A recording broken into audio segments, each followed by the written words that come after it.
Julgamento fraudulento contra a Chevron Corporation no Equador, 2003 a 2011, parte 1.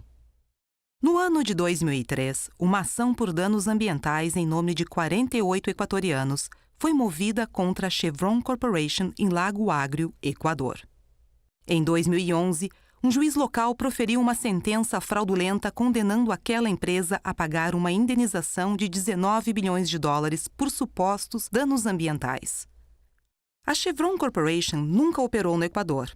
Na realidade, os supostos impactos ambientais seriam resultado da atuação de um consórcio formado pela Petroequador, empresa estatal do Equador, e a Texaco Petroleum Company, conhecida como TexPet. Além de ter indicado a empresa errada como ré, os autores também ignoraram a quitação de obrigações e isenção de responsabilidade que o governo do Equador, as municipalidades e províncias da região conferiram à TexPet depois que ela realizou a reparação ambiental em determinadas áreas operadas pelo antigo consórcio. Mesmo assim, a Chevron Corporation, no curso da ação judicial, contratou consultores ambientais de renome e profissionais da área de saúde para investigar as alegações feitas contra ela. Depois de analisarem e considerarem as provas, que incluem mais de 1.500 amostras ambientais, os consultores concluíram não haver base científica para as críticas dos autores. Com os fatos e a ciência contra eles, a equipe jurídica dos autores, incluindo Steven Donziger, Joseph Cohn, Pablo Fajardo e Luiz Ianza, utilizou-se de fraude. Ações judiciais para a produção de provas ajuizadas nos Estados Unidos evidenciaram o uso de contas bancárias secretas, e-mails e inúmeras outras irregularidades e fraudes processuais praticadas pelos advogados dos autores. Desde o início, os advogados dos autores sabiam que a Petroequador era responsável pelos impactos ambientais na Amazônia. Se me hace un poco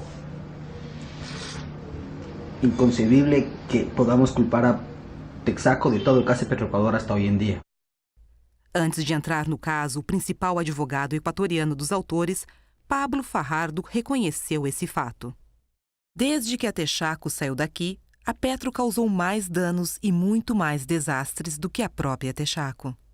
Desta forma, sempre ocorrem problemas de grande magnitude, como vazamentos, ruptura de tubulações, contaminação de pântanos, rios e estuários.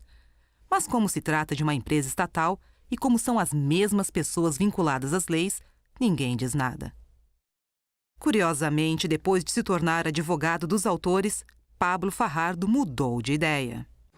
Nuestra teoría legal es que Texaco es responsable de todo el daño existente, incluso el causado por Petroequador.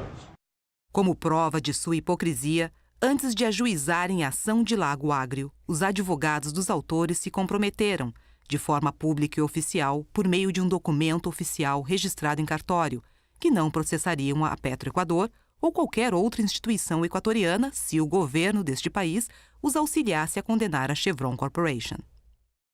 Isso porque, nas palavras de Steven Donziger, advogado dos autores, o governo aqui nunca pagará por nenhuma sentença.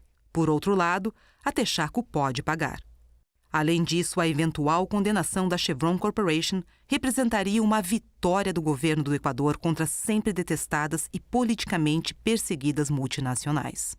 Eso es mal, porque como se sabe, no saben ustedes, el gobierno aquí probablemente nunca va a pagar cualquier sentencia. En contraste, Texaco puede pagar. Mas mesmo depois de conseguirem o apoio do governo do Equador, os autores não conseguiram produzir provas do suposto impacto ambiental. Isso porque, nas palavras dos próprios peritos ambientais dos autores, Dave Russell e o Dr. Charles Kalmbacher, não havia provas nesse sentido. Esses especialistas contratados pela equipe jurídica dos autores disseram aos advogados que os testes de laboratório haviam sido autodestrutivos e contraprodutivos. E que o teste para detectar produtos químicos cancerígenos não apresentou resultados. Os compostos cancerígenos simplesmente não estavam presentes. Testes para compostos específicos revelaram que, de acordo com os especialistas dos próprios autores, a contaminação foi muito mais recente e causada pela Petroequador em vez da Texaco. Além disso, os especialistas dos autores também admitiram reservadamente que a limpeza ambiental da TexPet do final dos anos 90 estava funcionando como projetado. Os advogados dos autores não se importaram com o que os testes ambientais mostraram, porque o seu caso não tinha nada a ver com o meio ambiente. Es decir, es por eso que no es científicos que van a determinar lo que hacemos, es abogados, porque tenemos que manejar el caso. La ciencia tiene que servir la abogacía, no la abogacía la ciencia. Because at the end of the day, this is all for the court, just a bunch of smoke and mirrors and bullshit. It really is. We have enough to get money, to win. Então, para vencer a ação judicial, os advogados dos autores começaram a falsificar laudos periciais. No início de 2005, eles apresentaram laudos com o nome do Dr. Charles Kalmbach, um de seus especialistas em meio ambiente. Os laudos alegavam que o Dr. Kalmbach teria concluído que havia locais que exigiriam milhões de dólares para reparação ambiental. Mas quando intimado a esclarecer essa questão em ação nos Estados Unidos, o Dr. Kalmbach testemunhou sob juramento que os laudos haviam sido falsificados e apresentados sob o seu nome sem o seu conhecimento, e que ele não havia concluído pela necessidade de qualquer limpeza nos locais indicados. I did not reach this conclusion, and I did not write this report. Did you ever find that any of the sites that you inspected required any further remediation? No. Mesmo com o depoimento do Dr. Kalmbach, o juiz equatoriano se recusou a investigar a apresentação de laudos periciais falsificados pelos autores. Quando começaram a falsificar laudos de peritos, os advogados dos autores também deixaram de trabalhar com o laboratório da Universidade Católica, que até então estava sendo usado para testar suas amostras, e contrataram um laboratório particular pouco conhecido chamado HAVOC. O laboratório HAVOC teria supostamente testado mais de 75% das amostras ambientais enviadas pelos autores. Contudo, peritos dos próprios autores admitiram posteriormente que o laboratório HAVOC não possuía o equipamento necessário para os testes críticos e não estava credenciado para elaborar outros exames necessários. HAVOC have the equipment necessary to analyze samples for individual PAHs?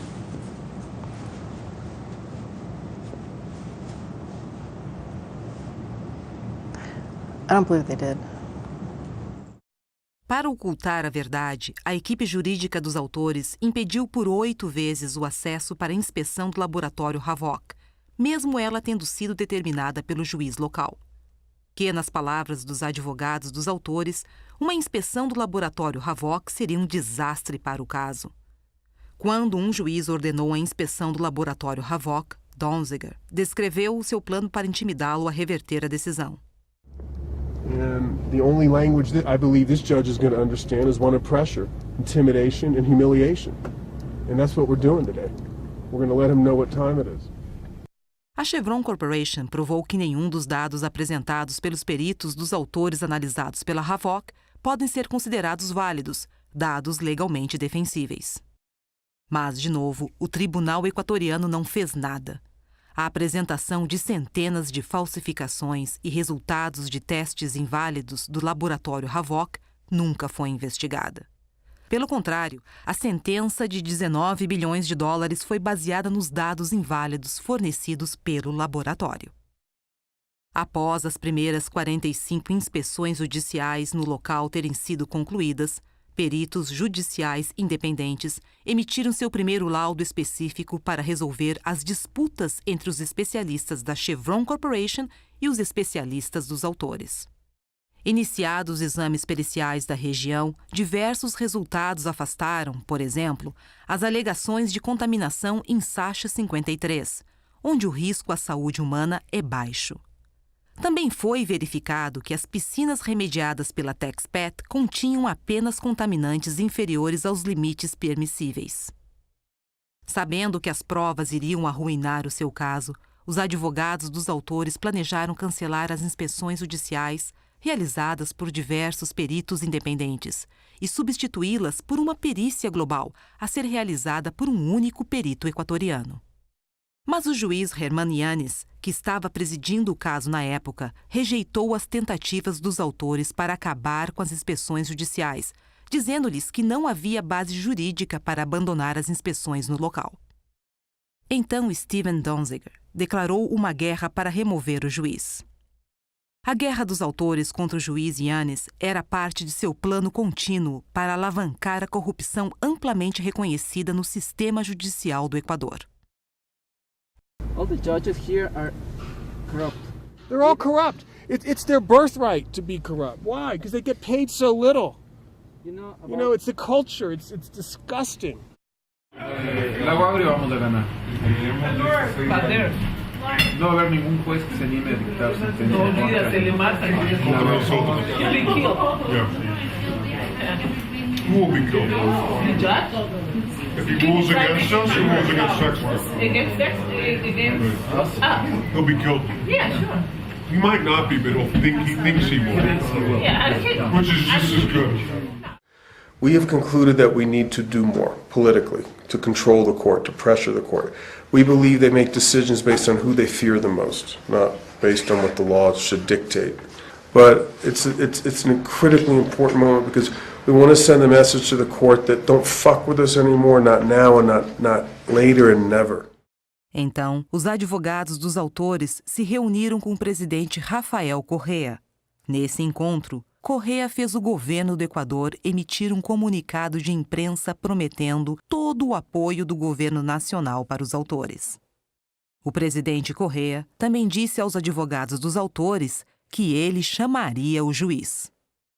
Em seguida, os representantes dos autores se reuniram secretamente com os principais assessores do presidente Correa. Cenas deletadas do documentário Crude retratam uma reunião dos advogados dos autores com o principal conselheiro jurídico do presidente Correa, senhor Alexis Mera, com o objetivo de elaborar um plano para anular os acordos de quitação de obrigações e responsabilidades celebrados entre o governo do Equador, a Petroequador, as municipalidades, as províncias e a Texpat. O senhor Alexis Mera, depois de perceber que a reunião estava sendo filmada, exigiu que as câmeras fossem desligadas.